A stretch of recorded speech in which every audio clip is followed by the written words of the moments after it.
What's up, fight fans? This is Bivol with Counterpunch Boxing News, and I have some new news concerning Artur Beterbiev, Dmitry Bivol, The Last Crescendo, Part 2. The beginning of the first bell was very intriguing. Very good fight. Very tight fight, bro.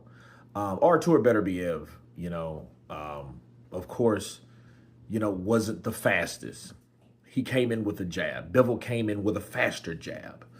Bivol made sure that for every jab landed for Artur, he landed 1 to 2 to 3 punch combinations in return.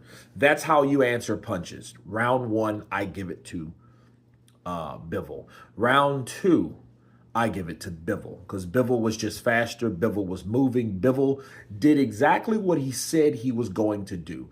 Do everything perfectly or better than he did last time. And he did exactly that for Beterbiev. Beterbiev kind of took his time trying to cut the ring off for Bivol.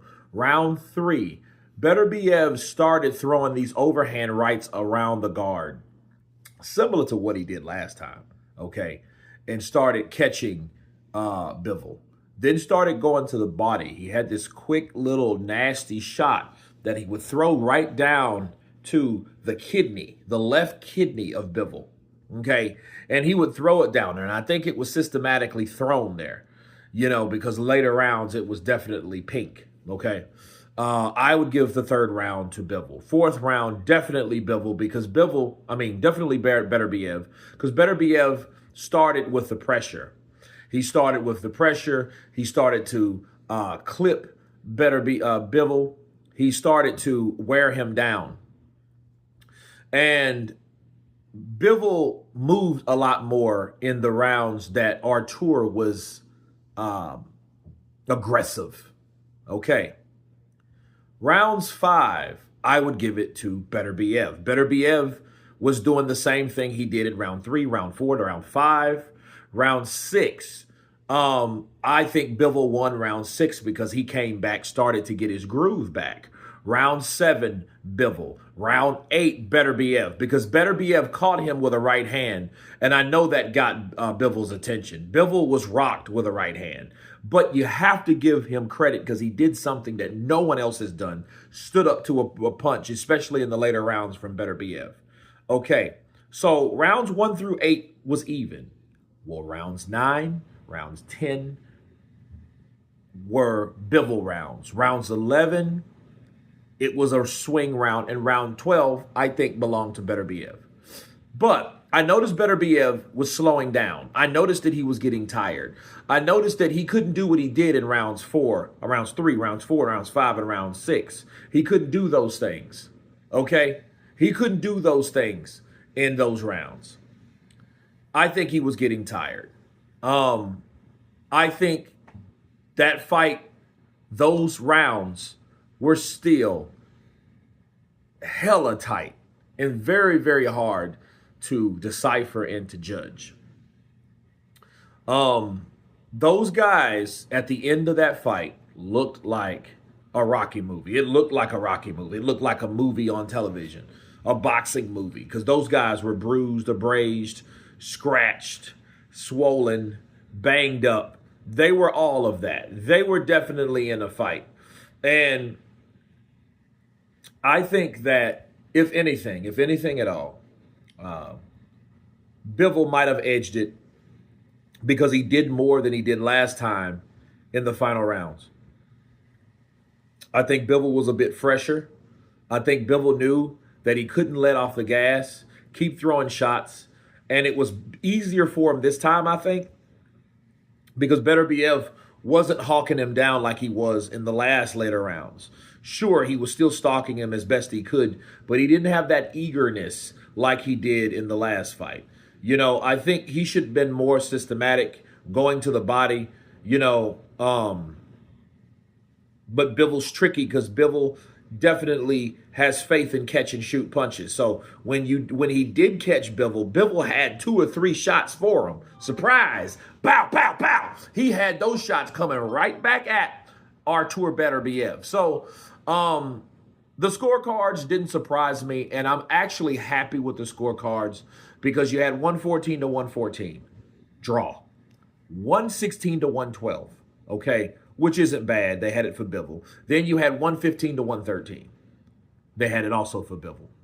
Now, that could have easily been a draw. They could have easily been fighting for the third time. I am happy that Bivol did win. He did get his revenge. And he shut a lot of people off. And the sad thing is the people that he had to shut up were once upon a time closest to him. His wife, his ex-wife, with 2 children. You know, and like I said in the live stream, you don't understand what pressure and focus truly is when you have someone that's out to get you and making it hard for you to focus thereof. I think that loss was good for Bivol because I think he was pressured on, you know, doing everything perfectly on top of the fact that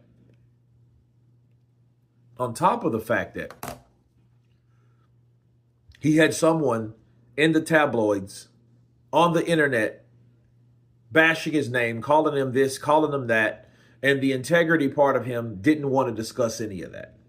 I don't think he had that this time.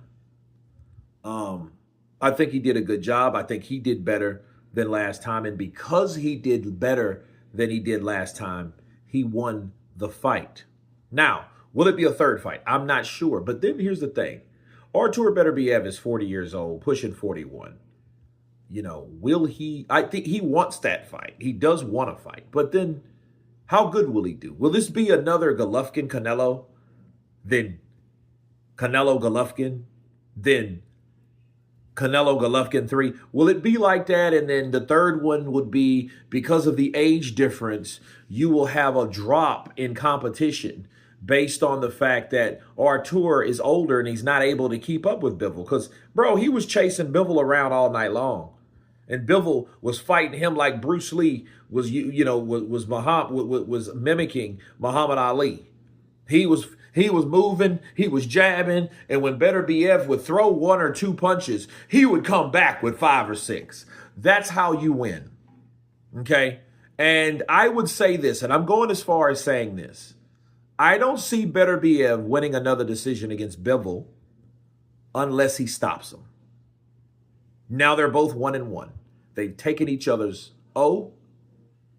So do we go for one mo? I'm not sure. But again, it was a very tight fight.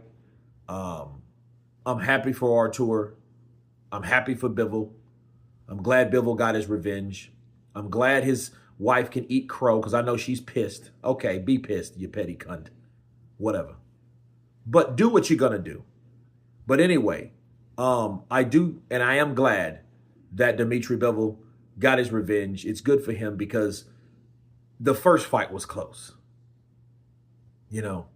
But anyway, you guys tell me what you think of a split decision loss, a majority decision win for Dmitry Bivol in a close, tight fight between 2 champions, one former undisputed champion, now newly crowned undisputed champion, Dmitry Bivol. Of course, please subscribe. And you guys been Counterpunch. Peace!